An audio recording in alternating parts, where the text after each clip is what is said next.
Isang mapagpalang gabi po sa ating lahat. Nasa panahon po tayo ng Midweek Encounter with God. Ang ating pong pag-aaralan ngayong gabi ay matatagpuan sa Awit 132 verse 11 hanggang 18. Ganito po ang sinasabi. Ang iyong pangako kay David, mong lingkod, huwag mong babawiin. Ganito ang iyong pangakong habilin. Isa sa anak mo ang gagawing hari upang mamahala matapos na ikaw ay pumanaw sa lupa. Kung magiging tapat ang mga anak mo sa bigay kong tipan at ang mga utos ko ay igagalang ang mga anak mo, awang mag-aharing walang katapusan. Pinili ni Yahweh na maging tahanan ang lungsod ng Sayon. Ito ang wika niya, doon ako titira panghabang panahon. Ang paghahari ko'y magbumula roon. Ang lahat ng bagay na hingin ng Sayon aking ibibigay. Hindi magugutom ang dahop sa buhay. Iyong mga pari hayaang maghayag sa aking pagliligtas. Ang mga hinirang sumigaw sa galak. Sa lipi ni David, ako ay kukuha ng haring dakila upang maingatan ang pagpapatuloy ng pagmamahal. Yaong kaharian niya'y uunlad at mananagana, ngunit kaaway niya'y lahat mapapahiya. O tayo po ay manalangin. Aming Ama, aming Diyos, kami po ay nagpapasalamat sa pagkakataon na ito. Salamat po sa buhay at kalakasan na patuloy na pinagkakaloob mo po sa bawat isa. Dalangin ko, O Diyos, ito po ang siyang maranasan sa oras na ito. Salamat po, O Diyos, sa iyong mga salita. Nawa, O Diyos, maging pagpapala ito sa bawat anak mo makarinig. At salamat po, O Diyos, lagi mong ipinaparana sa amin yung pangako mo, mga pagpapala na laging sa lamang. Ito po ang aming panalangin sa pangalan ni Jesus. Amen.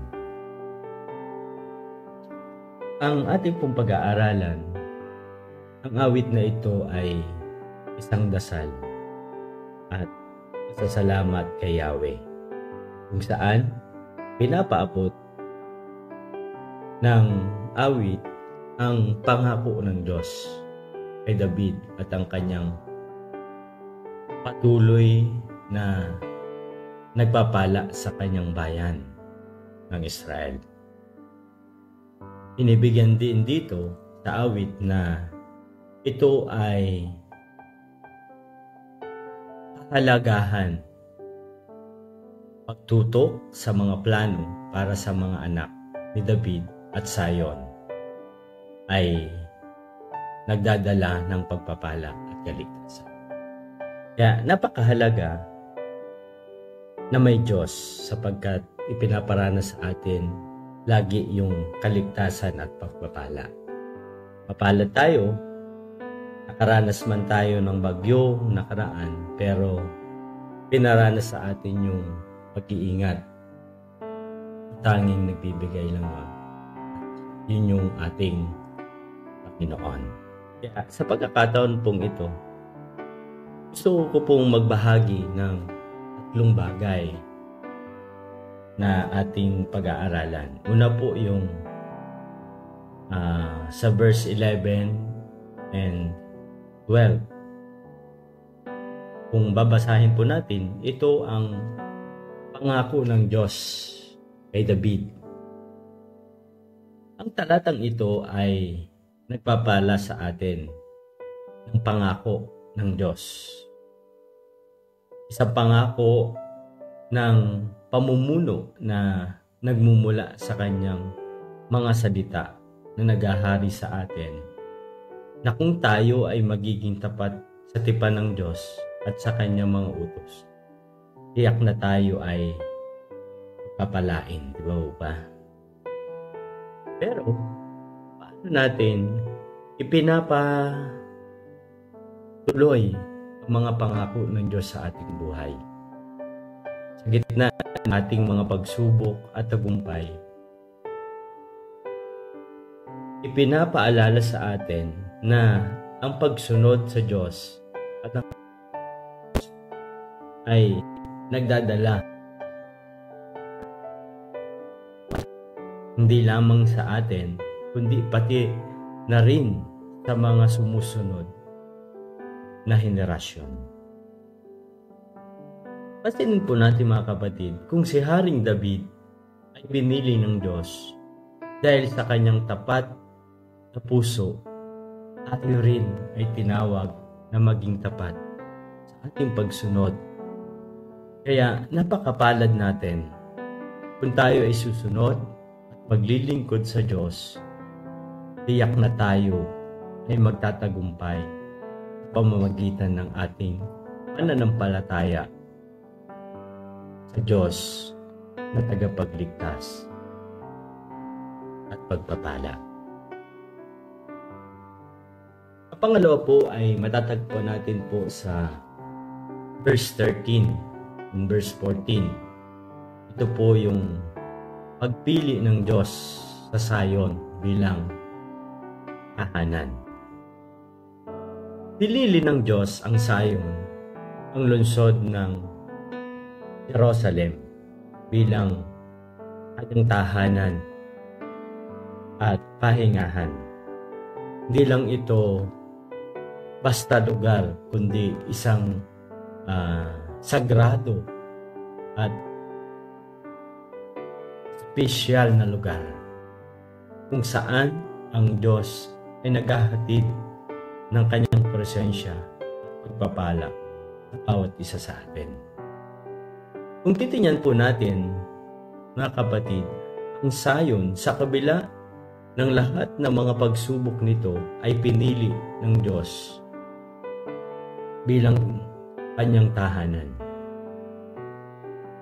Gayon din ang ating mga puso ay maaaring maging tahanan ng Diyos kung tayo ay tapat sa Kanya at naglilingkod. Pinili ng Diyos na manahan ating buhay at magbigay ng Kanyang pagpapala sa atin kapag tayo ay nagiging tapat sa Kanyang kalooban. Ang pangatlo po ay yung sa verse 15 and 16. Ito po yung pagpapala at kaligtasan ng Diyos.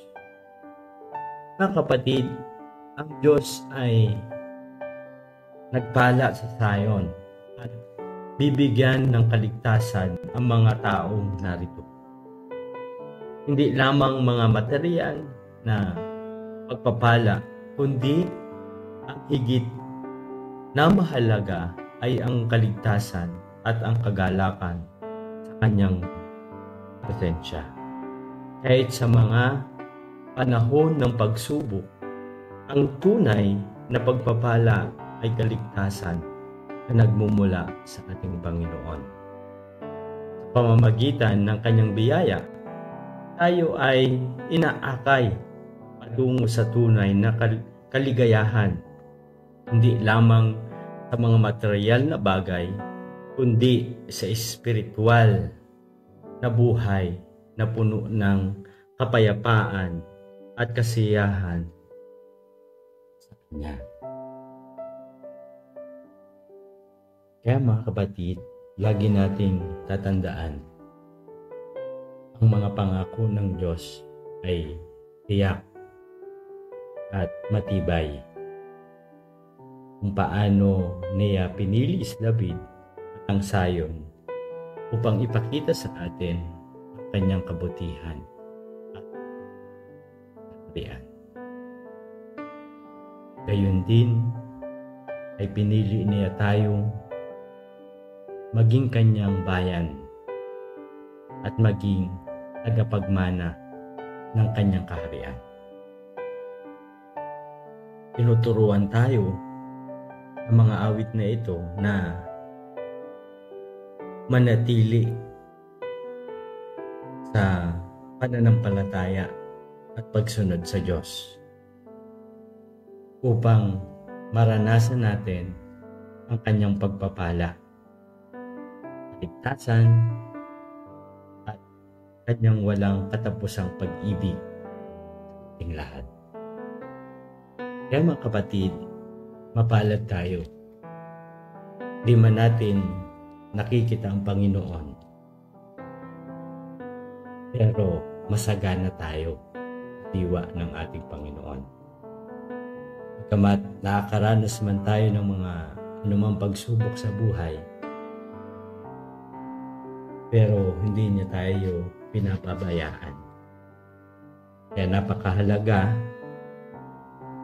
na tayo ay manatiling maglingkod at magtiwala sa Diyos, na sa kanyang kabutihan. Kaya napakahalaga na gawin din natin yung mga bagay na mabuti na ginawa sa ating Panginoon, pagkat doon niya tayo sasamahan, pagpapalain. Pangalan ng Ama, ng Anak, at ng Banal na Espiritu. Amen. Tayo po ay manalangin. Aming Ama, lubos po kaming nagpapasalamat sa kaligtasan, pagpapala na ibinibigay mo po sa bawat isa sa amin. Dalangin ko, O Diyos, lagi mo po kaming samahan sa dako na kung saan kami ay nakakaranas ng mga pagsubok, mga balakid na kung saan ay kami ay nanghihina. Mano po kami sa ganung paraan at paranas mo po lagi sa amin yung kalakasan na tanging ikaw lamang ang siya nagbibigay nito, Diyos. Salamat po, Diyos, sa iyong mga anak na nananatiling naglilingkod at nagtitiwala sa iyo, Diyos. Patuloy ko po silang linalapit sa iyo. Higit yung kanilang mga panalangin, O Diyos, alam ko ay ibibigay mo ito kanila, O Diyos, na higit pa sa kanilang inaasal. Lord, patuloy po namin pangahawakan, O Diyos, yung pangako mo na siksik, liglig at umaapaw na pagpapala sa iyo, pagkat ikaw lang ang nagbibigay nito sa bawat isa sa amin. Salamat po, Diyos. Sa gabing ito, patuloy po kami magsasama-sama, patuloy po kami mag-aaral ng iyong salita. Dahil ang salita mo ay siyang gabay namin at siyang lakas namin sa araw-araw na po. Ito po ang aming panalangin sa pangalan ni Jesus. Amen. Masaya maglingkod sa iyo, Panginoon. Masaya maglingkod sa iyo, Panginoon. Di ko mag-isip, di ko mabilang iyong pag-ibig. Masaya maglingkod sa iyo, Panginoon. Masaya maglingkod sa iyo, Panginoon. Di ko mag-isip,